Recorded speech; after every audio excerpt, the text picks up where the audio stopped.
आप सबके लिए तो ऐसा वीडियो लाए हैं कि क्या ही बोल सकते हैं। तो सबसे पहले ज्योति सिंह से स्टार्ट करते हैं। ज्योति सिंह काराकाट में रोते हुए नजर आ रही है। तो ज्योति सिंह का इस टाइम बहुत ज्यादा ही वायरल वीडियो आ रहा है, क्योंकि उसमें ज्योति सिंह रोते हुए नजर आ रही है, साथ में एक बच्चे को भी खिला रही है। क्यों रो रही है चलिए बताते हैं। ज्योति सिंह गई थी काराकाट में रैली के दौरान, जहाँ पे बच्चे के गोद में दिया गया था, गोदी भराई का रस्म किया जा रहा था ज्योति सिंह के साथ। ज्योति सिंह की गोद में जब बच्चा दिया गया था, ज्योति सिंह के आंख से आंसू निकल चुके थे। और क्या ही बोल सकते हैं, उनके पीछे भी एक सॉन्ग बज रहा था, बबुआ के पवन सिंह का सॉन्ग आया था। मैं सॉन्ग सुना भी नहीं सकता क्योंकि मैं चाहे कॉपीराइट का डर। ज्योति सिंह के हाइट जो बच्चे दिए जा रहे थे, लोगों ने बहुत ज्यादा ही चुपकाने लगे। लोगों ने बोलने लगे कि चिंता मत कीजिए, आप सबके भी देर में अंधेरे, लेकिन भगवान आप लोगों को भी वही जल्द खुशखबरी दें। धारा श्रेष्ठ है जानलेवा की लक्ष्य, क्योंकि ज्योति सिंह आपकी प्यारी ज्योति सिंह। देख सकते किस तरह से ज्योति सिंह अभी साफ साफ लिखते हुए नजर आ रही है। खैर आप लोग भी प्लीज कमेंट जो बताइएगा कि क्या पवन छोटा पवन आना चाहिए या नहीं। चलिए दूसरे अपडेट की तरफ चलते हैं, जिससे पवन सिंह ने खुल्लम खुल्ला एक गाना गाया था, जिसमें लोगों ने प्रियांशु ने साथ में रोका था कि ये गाना मत गाइए। आप लोगों ने बहुत ज्यादा बड़े बड़े ट्रोल सुनेंगे, इसके बारे में सब बात।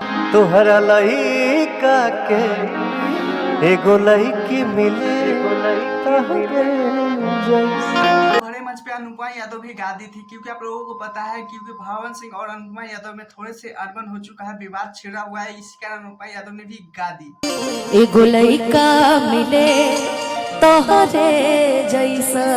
भोजपुरिया इंडस्ट्री है जो आप लोग दूसरे को विवाद कर आप बहुत ज्यादा ही पॉपुलर हो सकते हैं। इसी कारण अनुपमा यादव ने बोल दिए थे, गा दिए थे कि और लोगों के बीच में नजर में आ जाए। क्या ही बोल सकते हैं, छोटा से लेकर बड़ा तक ये लोगों ने अंदाजे से गा दिया, लेकिन पूरे बीच में अच्छे से तरह से नहीं गा पाए हैं। इसी कारण पवन सिंह ने अपने इंस्टाग्राम पे लिखे हुए थे कि बहुत लोग जल्द पे इस सॉन्ग पे जो गाए हैं उन लोगों का स्ट्राइक दिया जाएगा। ये बहुत ज्यादा पॉपुलर पवन सिंह ने बोले थे, लेकिन क्या ही बोल सकते हैं, प्रियांशु के लाइव में आए हुए थे जी, थोड़ा सा ये जल्द ही गाना आने वाला है। चलो इस गाने का कल रिकॉर्डिंग करो, परसों शूट करो, परसों रिलीज करो। वो पता है प्रियांशु जब लाइव हुए थे तो उसमें साफ साफ बोलते हुए नजर आ रहे थे, क्रिएटिव लाइव से बोल दिए थे कि पवन सिंह तो टाइम मारेंगे ही, क्या ही बोल सकते हैं। लेकिन 5 तारीख को पवन सिंह के ये पूरे बेहतरीन सॉन्ग सुनने के लिए मिलेगा, लेकिन क्या ही बोल सकते हैं, सच में 5 तारीख को ये आएगा या नहीं। प्लीज आप लोग मेरे चैनल पे तो चैनल को सब्सक्राइब, वीडियो को लाइक करके रखिएगा। और हाँ, मेरे चैनल पवन सिंह के अपडेट मिलता है तो आप सबके लिए बहुत तरह से बताने के लिए टाटा बाय बाय। आज के लिए इतना, फिर मिलते हैं नेक्स्ट वीडियो के साथ।